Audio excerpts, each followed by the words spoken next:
This is episode 402 of Alohomora for June 1st, 2024.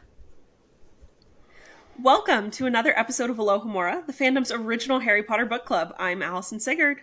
I'm Asher Chelder. And I'm Kat Miller, and I'm really excited to announce our guest for today's episode, Professor Julian Womble of Critical Magical Theory and Analytical Harry Potter Podcast. Hey, Julian. Hey, thanks so much for having me. Thank you so much for being here. Tell us and all of our listeners all about you, please. Oh, all about me? No, we'll keep yes, it brief. the entire history, please. I am a political science professor at George Washington University, where I teach a class called Harry Potter and the Politics of Social Identity. And it is through that class that I started the podcast, Critical Magic Theory, where we basically just kind of deconstruct characters in Harry Potter and just talk about all the things that make them tick. There's a survey that goes out, people respond, and I just kind of analyze the survey. My class kind of looks at how we can understand identity using Harry Potter as kind of a Trojan horse to think about different things that we may be uncomfortable talking about in our own lives, but feel very comfortable talking about in the wizarding world. And so, yeah, that's me.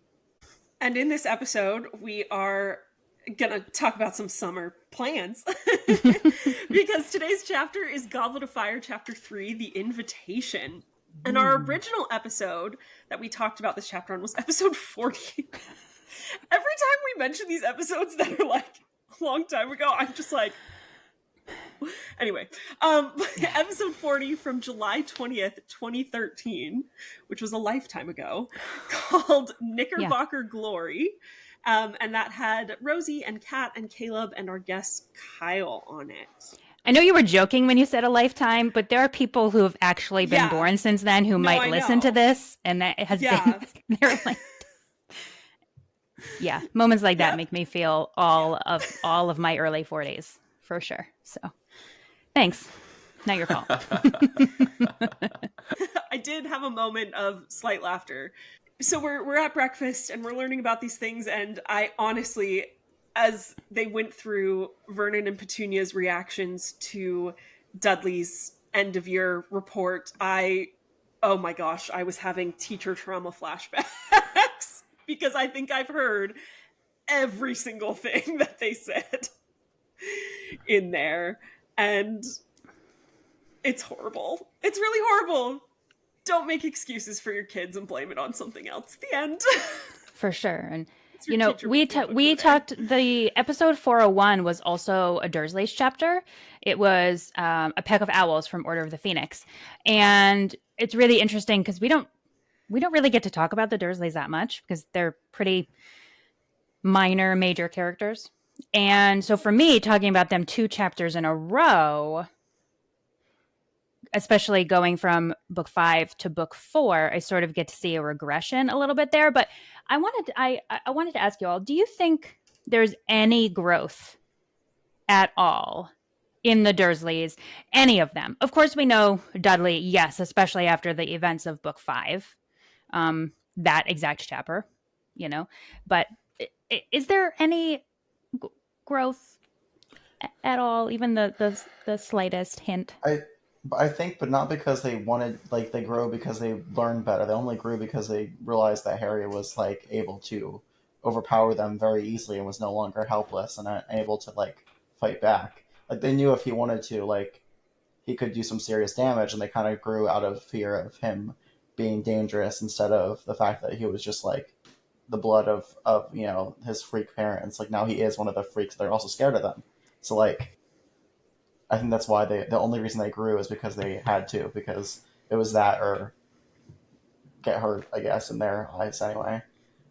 I also think that they had to grow insofar that they had to come to realize that, like, they're not untouchable in the the magical world can touch them in a lot of ways. I think when we first meet them in Sorcerer's Stone / Philosopher's Stone, they are people who think that all they have to do is kind of be normal. I'm using air quotes for those of you who can't see. And that they, by doing that, they can kind of avoid all of the magical kind of weirdness. And what they find out year after year after year is that they are not untouchable. And I think in that regard, and I think we kind of see the culmination of that both in Order of the Phoenix, but also in Half-Blood Prince.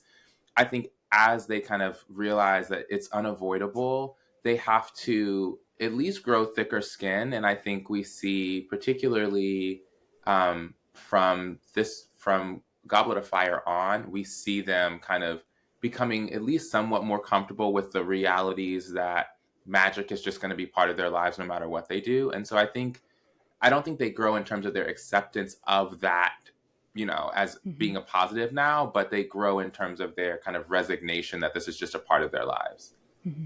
And not only is it a part of their lives, but they're also connected to some very serious magical stuff with Harry, right? So that's not even like a normal situation where like just some normal Muggle-born or whatever. It's like, no, you're the guardians of Harry Potter. This is a problem for you.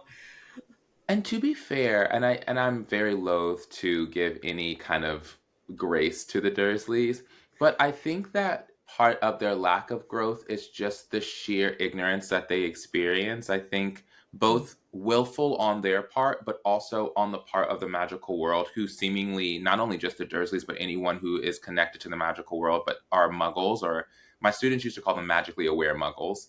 But like that, this community of people don't get like a handbook, and so there's a level of ignorance that they just have as a result of being around magic but knowing nothing of it. And the Dursleys add to that because they don't want to know anything. And so I think that part of the lack of growth is not just because they don't want to, but it's also they haven't been given the tools, and they don't want the tools to be able to do it. Yeah.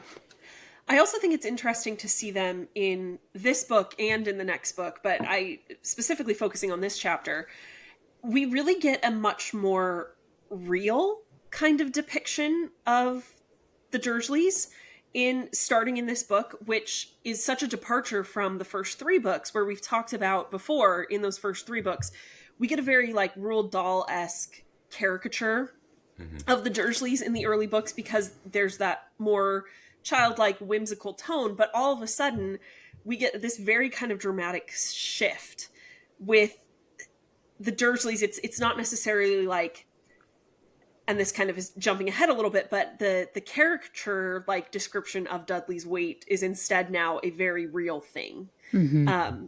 And we get a lot of that kind of ideas of dieting and a little bit of fat phobia that was very common in the 90s, early 2000s. And that is all of a sudden just very much here in this chapter. It just, all of a sudden, they're not just funny side caricatures. They're very real.